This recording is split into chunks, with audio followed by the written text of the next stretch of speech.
Hey guys, and welcome to the Untold Truth. You're tuned in with your girl Farrah K, giving you the hottest and latest controversial issues that are taking place in our society today. Here with me today, I have the hottest producer out today. He goes by the name of DJ Mercilles. And I'm with your boy, Lord Fury, and my homegirl here, pretty Mrs. Lotus. And today we will be talking about the evolution of hip-hop. And this is so controversial, you know what I mean? We're going to be touching base on hip-hop back in the day and hip-hop today and how we have come here today when it comes to the different trends, the different sounds, and so on.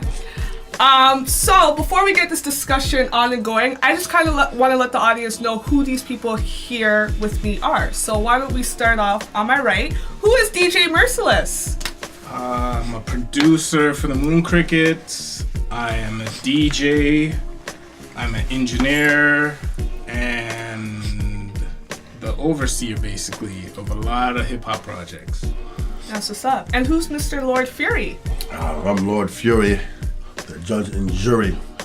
1/3 of the Moon Crickets, the foundation members being DJ Mercilles, Killer Priest, and myself. And we have a new generation wave coming at you. I'm an MC. That's what's up. And I'm here with my girl Lotus. Lotus, you want to give the audience a little intro? Who is Mrs. Lotus? I want to say that's something I'm figuring out too. But yeah, I'm simply a student of the universe, I like to say. I'm an MC, I'm a singer, and a lover of life, and simply a student. That's what I like to say is that, That's student what's up. first and foremost. Well, since today our topic is hip-hop, the best way to start off this discussion is give me 3 words to describe hip-hop today. So how would you guys describe hip-hop in 3 words? You want me to go first? Yeah. All right, I'm gonna go Please first. do. All right, hip-hop. 3 words. Underground.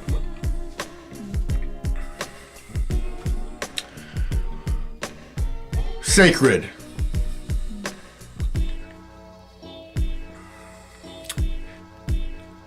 And motivational.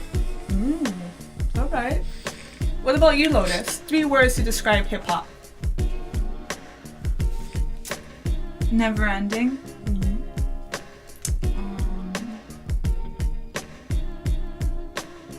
Voice. I can explain that. And reality. And Mercilles? Inspirational, hardcore, way of life. Honestly, my 3 words, I feel like I'd be stealing because you guys honestly, I've heard 2 words I was going to use. But I would start off by saying authentic, underground, and inspiration. Yes. So just to kind of jump into the juice, because I've been just online and seeing things that are super controversial. And one thing that a lot of people are talking about today is the whole Afrika Bombaata situation. So what are your thoughts and feelings about the pedophile allegations that are made against Afrika Bombaata? You want me to go first? Yep. All right. Well, Bambaataa. Oh, he needs to take a sip. There's a water for this one. Please. Yeah, me too.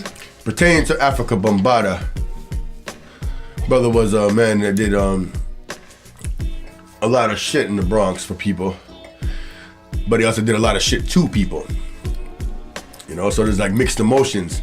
Now, I'm from Jamaica, so I was hearing rumors about this cat, Afrika Bombaata, before me being in Toronto. I used to hear these kind of stories about certain members of the Zulu Nation and shit that were kind of crazy. And I didn't understand what exactly they were saying because I can't picture that in my mind. Back in those days, we didn't really have those kind of stuff.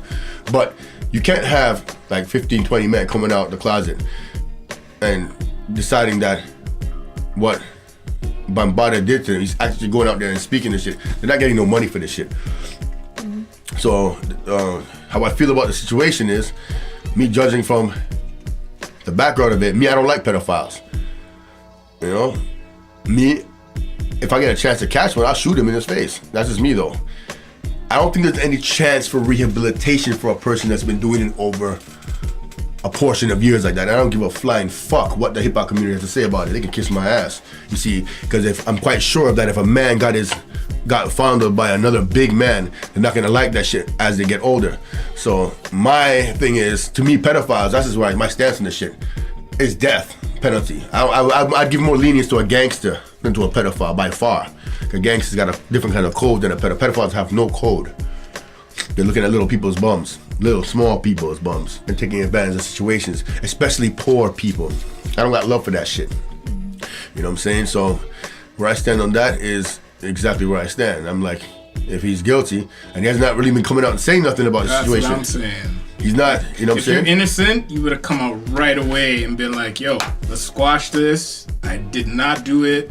But he was silent for so long, and then he came out with a statement. I'm like, I don't know. And there's too many people coming out against him. Yep. Like, come on. I don't know. And then he lied about some stuff. That's what like I'm he saying. said, I don't know this person, but there's flyers with him and the person on the flyer, you know what I'm saying? I don't say no names, I ain't no rat. But I mean, even though I'm talking about allegations concerning a man who has not been indicted in the court of law, but by the street people, you know what I'm saying? And even that's back. I used to hear about that shit in the 80s. That's why my elders in Jamaica, in the area, they wouldn't let us listen to hip hop music. You have to hide and listen to that shit. Because they said those guys are a bunch of faggots. Referring to, but it's not all of them, it's only one or two, or you know what I'm saying? Because pedophiles are everywhere, you know what I'm saying? You gotta kill the nasty motherfuckers before they spread. That's that. Bambaataa, man, you need to clean up your act, man, or, you know what I'm saying? What do you think, Lotus? What are your views about the whole Bambaataa case? Me being a woman who plans on being a mother one day, I'm not down with that shit. And especially the fact that he was a leader of a nation who stood for something that's supposed to be so positive, and you're hearing about the shit that they do behind closed doors, I'm not down with that. And of course, it's kind of like when you see a lot of people who are trying to be progressive and proactive in their communities, and then you hear about the leaders who aren't following the rules, they're going against everything that the foundation of what they have been making and you know, sort of portraying themselves as. You know, just doing that whole backwards shit, it just goes against everything that we as a people are trying to come together and stand together for. You know, so Zulu Nation being pro-black and being progressive and giving back to the community and making the black community stronger, and even hip-hop itself being a vehicle for education, for art, for, you know, that sense of community that has spread worldwide. Like, hip-hop is huge. It's in everything. Huge. Everything is influenced by hip-hop, and that's why I even said that one of the words I say is reality, because even KRS-One says hip-hop shapes and creates the reality. We're not only saying what's going on in our neighborhood, but that the power of sound, the power of voice, which is another word that I use, that is shaping and creating, you know, a larger reality than what we know.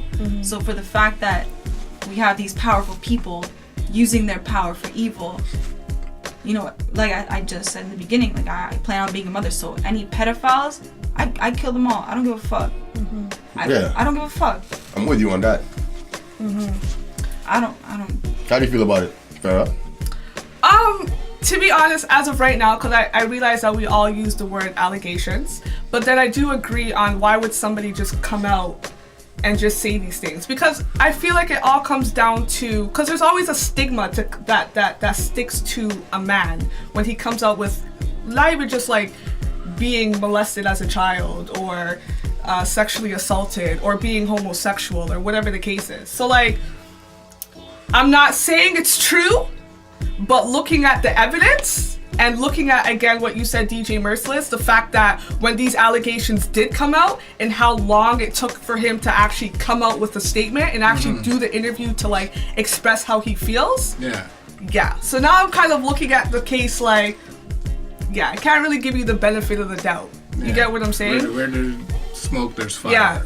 But like, even with that, like, I just kind of feel like, cause just to briefly touch on like trends and pedophilia and homosexuality and all these different factors that are playing into hip hop. Like, how do you guys feel about that? Like, compared to like how hip hop started, you know, and you two can vouch for this because you guys grew up in the 80s. And seeing how it is now in 2016, where you see all these producers and you see all these artists that are coming out and saying, hey, like, we're gay, or you know what I mean? Let's just touch on homosexuality. Like, I just want to get that out of the way. Okay. And hip hop. Does homosexuality exist in the hip hop culture? And if it doesn't, why not? And this is a neutral question, by the way. I'm sure it does exist, but it's not universally accepted yet. Okay. But I think one day it probably will be amongst certain circles, but right now I don't think it could fly. Okay. We're talking about hip hop. We're not talking about trap music. We're not talking about pop music. We're talking about what is called hip hop. So I'm saying the majority of people that deal with hip hop are not going to accept that kind of behavior to be amongst the cipher. And when I say original underground hip hop heads, I'm speaking about the people who kept it right and exact. I'm talking about like hip hop MCs that have a lot of clout in the game, or even no clout, but they're still underground. You know, they're not gonna put up with that kind of behavior. And homosexuality, hip hop. People say hip hop.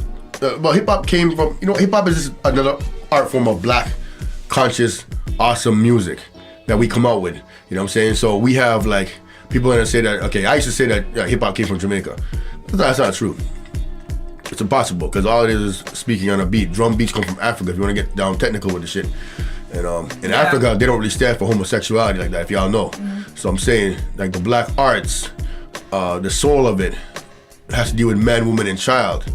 There is no homosexuality business in that circle of man, woman, and child. See, when you deal with homosexuality, you're dealing with a dead end street. You know what I'm saying? There's nothing to reproduce out of that. So how do you feel the fact that like it's now accepted? Like there are homosexual rappers, there are homosexual singers that do classify themselves as hip hop, and now it's being accepted as hip hop. Who are these artists though? Since you guys did claim, or there are allegations that he is gay or he is homosexual. Like what about that? And he's looked upon as a huge icon. You get what I'm saying? I don't consider hip hop to be anything to do with Puff Daddy either. I'm gonna go as far to say that.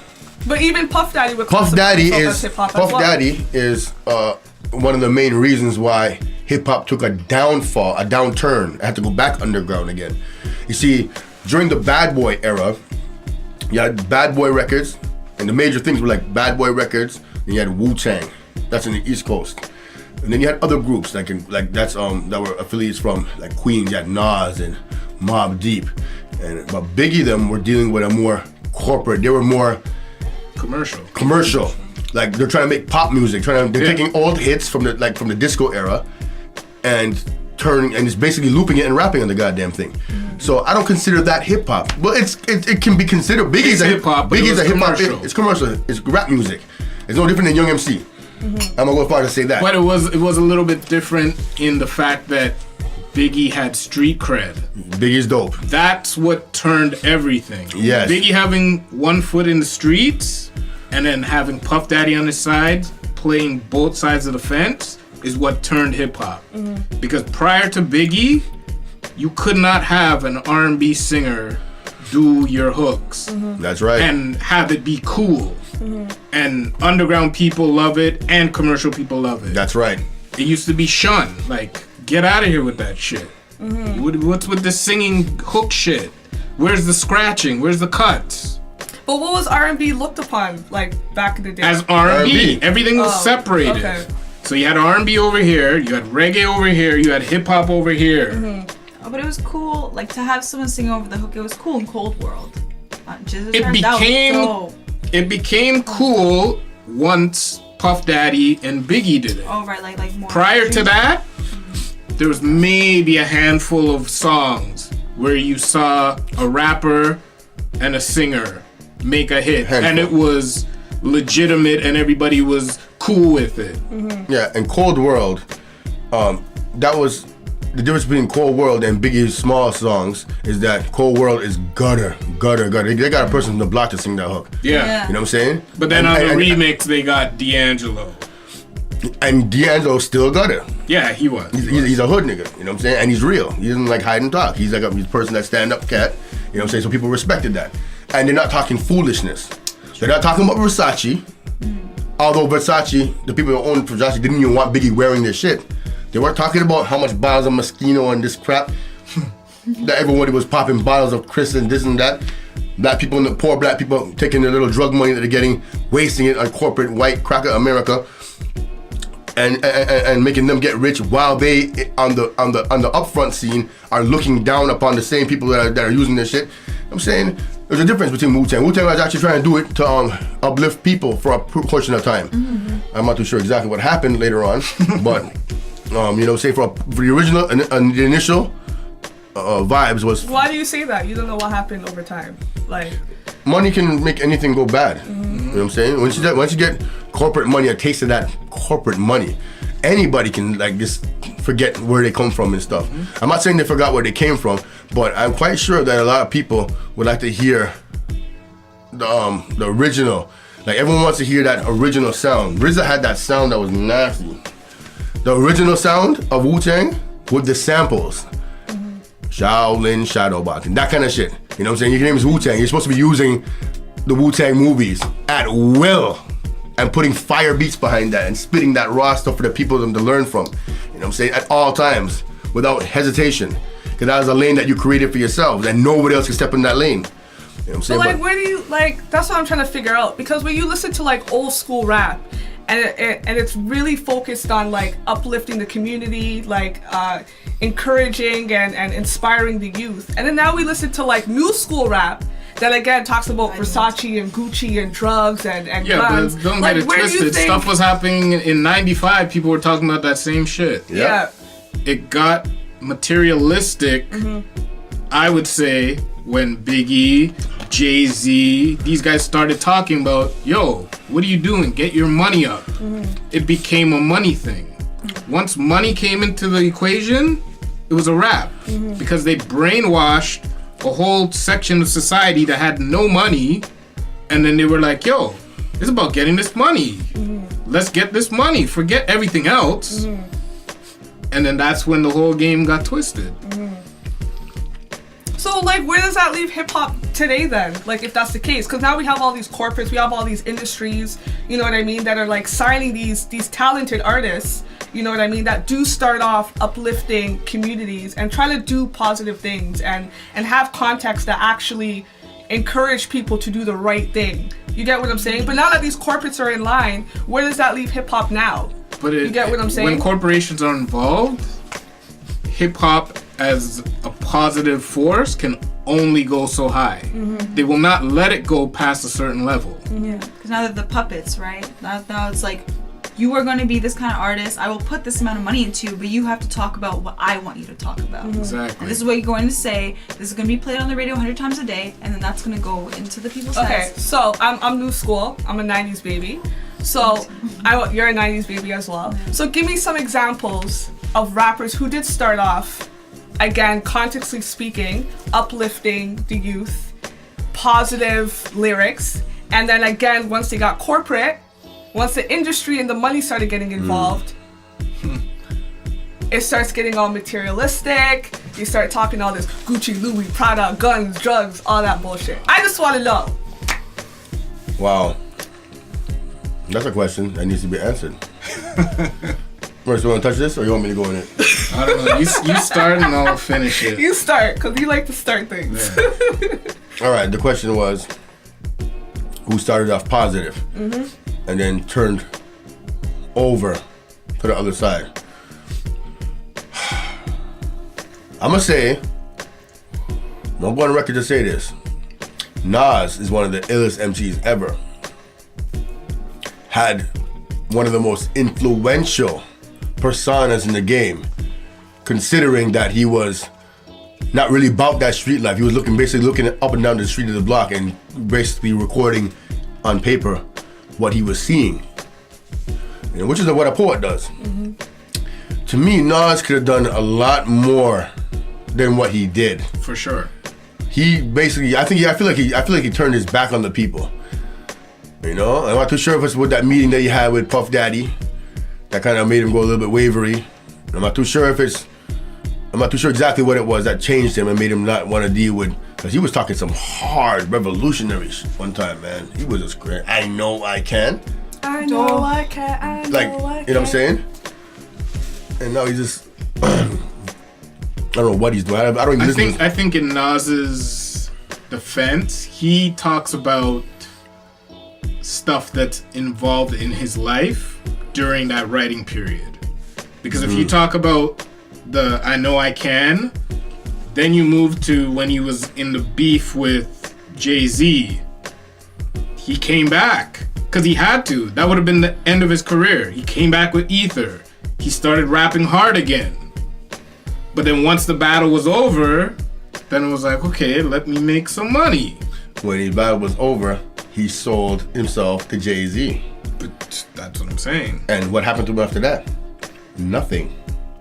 I cannot remember anything that he has done that has any kind of influence over anything. Well, he had that album where he was broke up with Khalees and it was all emotional.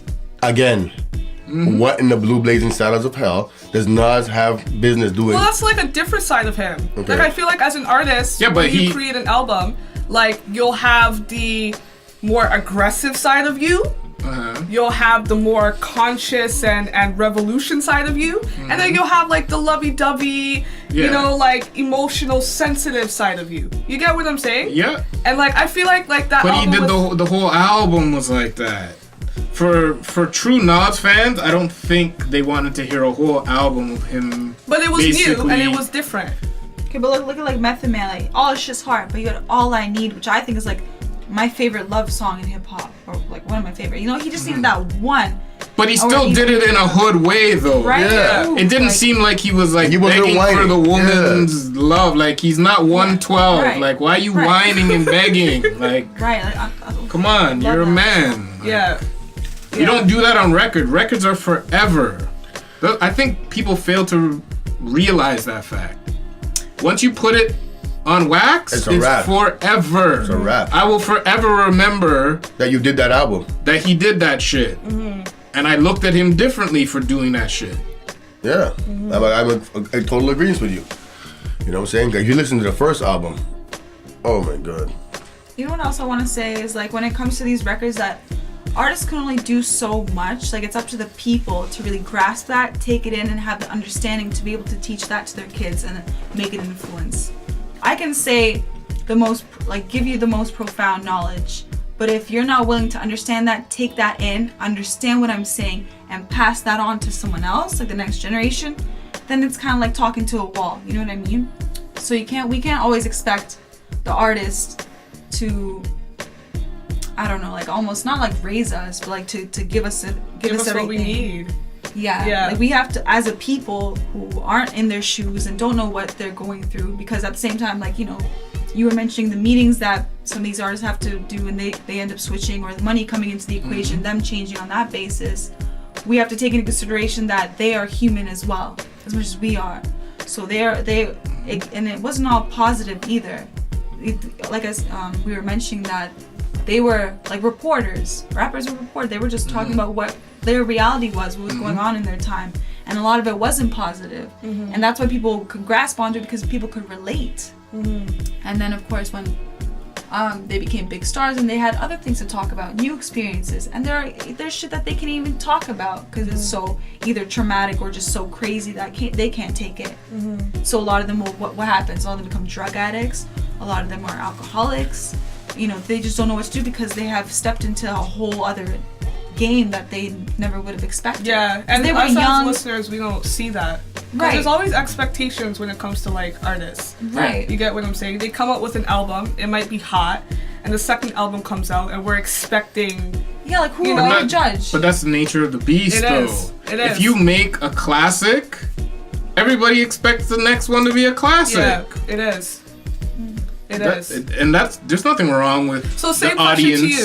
Same question to you, expecting Merce. that. So who is someone who started off on a positive note as far as the context of their music, and then kind of elevated to more of a different sound, or sounding more like new school rap because of the whole corporates and the whole industry and the whole money and so on?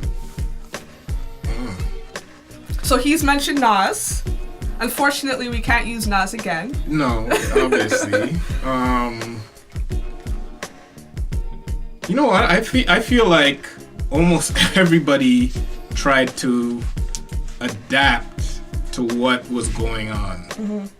I can't even right now pinpoint one person, but let me say that I'm most disappointed with New York as a whole, because New York is the foundation, and I feel like when they lost their sound or just gave up on their sound, that's what messed up hip-hop. I remember being in the Bronx in 2001, and we were in Fat Joe's barbershop. They were playing Hot 97 Funkmaster Flex. He was dropping bombs on Nelly. And I was the only person in that barbershop who was looking around like, what the fuck is going on? Funkmaster Flex is dropping bombs on Nelly from St. Louis? This guy's supposed to be the leader in hip-hop for DJs, and he's dropping bombs, telling the public that Nelly is the hottest shit in 2001. And everybody was like, yo, of course, Nelly's the shit. I was like, yo, we don't even play that shit in T.O. Yeah. What are you talking about? I'm trying to think. Like, I almost got into a fight with guys in there. I'm like, the hip hop is gone. It's money. Lost. Funkmaster Flex takes money from people to get their stuff played, to brainwash the people, right? So this is what it is. It's a brainwashing thing, you know? I feel like it's just like all business. Like, I don't even feel like it's about music anymore. Like, I feel like this is like it's not really about if you can come up with a song and it sells, it sells. No matter what the context or what concept it comes with. As long as it sells and it makes the money, that's all that counts. That's the difference. You know? Back in the days, when you created a song, it was to be the dopest. You wanted to be the best. You wanted everybody else to be like, yo, I want to be like that guy or those people. Yeah. They're cool. Yeah. Now it's about how much money can this generate for us? Yeah. Fake it till you make it. That's what this new generation is called. The fake it till you make it. Go on a video, put some foil in your mouth so you have gold teeth. Stand beside a car in the and women's clothes. Yeah, and stand beside a car in the parking lot like it's yours and shoot a cameo scene right there for like 30 seconds. And you stand in front of somebody's Maserati. You know what I'm saying? It's a fake it till you make it generation. And it's fake. And you see the problem with fakeness, people are gonna pull up your skirt. You know? Are they though? Back in the days, I would say they would call you on anything. If you now said they you go were along with it. And yeah, they almost like not perpetrate, but they like push it, or they like I agree with him, like he's cool. Like, back in the days, they would check you on stuff. Yeah, like Rick You thought Ross. you were a gunman? Okay, let's test your gangster right now. Yeah, come clean. Yeah. Now, nobody's testing anybody. Nobody's calling anybody else whack. Everybody's friendly. Everybody's doing collabo songs. It's about the bottom line, money. Yeah, I agree. I totally agree. And like, I feel like now it's like people are creating like now the way it changed as far as checking people for what it is that they're promoting. People create like diss tracks, and it happens even with local artists, not even just like mainstream artists. It's been happening. Like people have always created diss tracks and whatnot. But I feel like now but it's not to a point where they used to. Yeah. Before it was like it went global. Like where's that diss track that becomes a hip hop classic? And inspires Well, others like- to go hard. Yes. people identify as of right now in Toronto. If you were to ask what's the hottest beef in Toronto in hip What's the hop, hottest people beef? would I probably wouldn't say know. like the whole Meek Mill and Drake beef, But that's was over. where they're going back and That was forth. like a little about that. fart in and it was like, yeah. But it was a legitimate beef. Like, they had people interested. I don't know. I guess you could say a classic came out of it. Yeah. When was the But last time there was a beef in hip hop? the only one that I can remember prior to that was Nas and probably... Jay-Z. No, well... We could still talk about the beef with... Common and Ice Cube. Who? Common Sense and Ice Cube. No, with Common and Drake. Common and They had their little that beef, wasn't, I but don't it rate wasn't... that. It didn't Well, That last was it. long. Candy. Yeah. Candy stuff. Yeah. So talking about Drake, like since we're all from Toronto, Okay. what do you guys think about Drake? Since he is like the face of Toronto when it comes to mainstream music. I almost don't want to talk about him because people say that. The fact, I mean, so many people have ghostwriters. Like we were talking about how even Big Daddy Kane wrote for so many people, or you hear Old Dirty Stuff and Jizza wrote most of it, or most of his material. Like there were always people who are sort of like the main. I don't want to say like the main man behind the person, but like, I mean, Drake definitely like no one was paying attention to Toronto as much. Like people get mad about it, but he did sort of like turn people's heads towards Toronto again.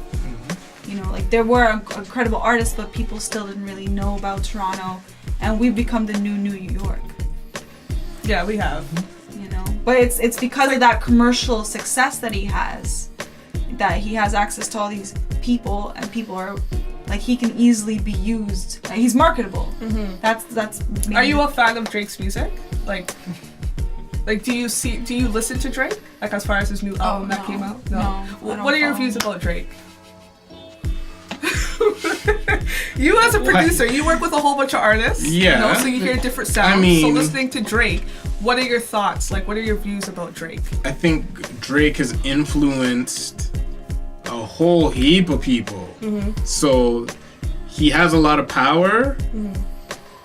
I don't personally bump his stuff, but I played his stuff in the club, obviously, because that's what people want to hear. But that's not my lane. Like, Okay. he's good at what he does. Let me say that. But he's not, that's not my type of hip hop, per se. And Fury, What? what do you think about Drake? What do I think about Drake? Like, what are your views about his music, or you know, just like the fact that he is, we can all agree when it comes to music, he is the image of Toronto. When people think of Toronto, they say Drake. Is that where Drake is from? You know what I mean? So what do you think about Drake's music and how much it does influence people here today? All joking aside, ghostwriter or no ghostwriter, he's not telling nobody that he's the best MC out there. That's not what he's saying. He's the man when it comes to commercial success right now. I'm not gonna even hide and talk. Drake is the man when it comes to commercial success. He has influenced all of America. Damn it, a portion of the world. Regardless of if you ask me if I bump his album, no. I can't listen to that stuff. But it's catchy. I was at my friend's house the other day and he's playing a video with him and Rihanna. Work. And I'm watching the video and I'm watching Rihanna's body wiggle and I'm like, hold on, wait, is Drake killing this thing here? I'm like, wow. Rihanna looked so sexy in that video. I was so upset when Drake was wearing that video. In every video. Yeah. Yeah, well, Rihanna, you know. But anyways, Drake's the man when it comes to those things. You cannot talk to him. If he ever decided that he's gonna come on a hardcore hip hop track, you know what I'm saying? I got a funny feeling that he would surprise people. Yeah, Because he used to rap before. He could rap. He could rap. When he rap. decides to rap, he can actually rap. Yeah, But he he's just sick. He's playing the role. He's doing what he does best, making money, making the commercial hits. Hand over fist. Like Nicki Minaj. He wants to be. He said it Yo, from the Nick- early on. He wants to Yeah. be the next Will Smith. Yeah. He looks like he's on the path. All he needs is a couple of big movies, and he is Will Smith. Yeah. But he came out with bigger hits. Will Smith doesn't have as many hits as Drake. No. But he had a show. His own show. Fresh Prince of Yeah, Bel-Air. but guess what? He started on a show, a little show called Degrassi. Oh yeah, that's true. which is international. But it's not the same, but still. Yeah. We watched Yes. religiously. Yes. Fresh Prince of Bel-Air. Yes, we So all watched that. I'm not gonna tell no lie. But music-wise, Will Smith can't talk to Drake. Parents just don't understand. Really? That's one song. Yeah. That's one hit. What's the other one here? Yeah. Exactly. You gotta think. Get jiggy Summertime? with it. Yeah. 2. Parents, And then he probably has one more song. 3. yeah, you're right. Getting jiggy with it. The theme song. No, there's Shut up. another song like Shut that. up. Drake has like 50 songs No, you can play in the club. I'm not saying that he. I'm just saying he surpassed him Drake music-wise. destroyed him music-wise. Yeah, Don't talk to him. that's all I'm saying. Will Smith cannot talk to him. That's all I'm saying. You know what I'm saying? Will Smith can't talk to him. No, not music-wise. Not music-wise, but movie-wise. Oh yeah, and Drake is he's gonna he has a There's no talking to Will Smith. Yeah. He's gone. So again, when it comes to hip hop, this is an ongoing conversation that we can have for like hours, months, years. When it comes to new school hip hop, when it comes to old school hip hop, there are so many changes. There are so much new things that are taking part in hip hop. How do you guys feel about like homosexuality in hip hop? How do you guys feel about the Afrika Bombaata case? How do you guys feel about the new music compared to the old school music? Let me know what your thoughts in. Again, thanks for being in tune with the Untold Truth. We'll catch you in the next episode. Peace!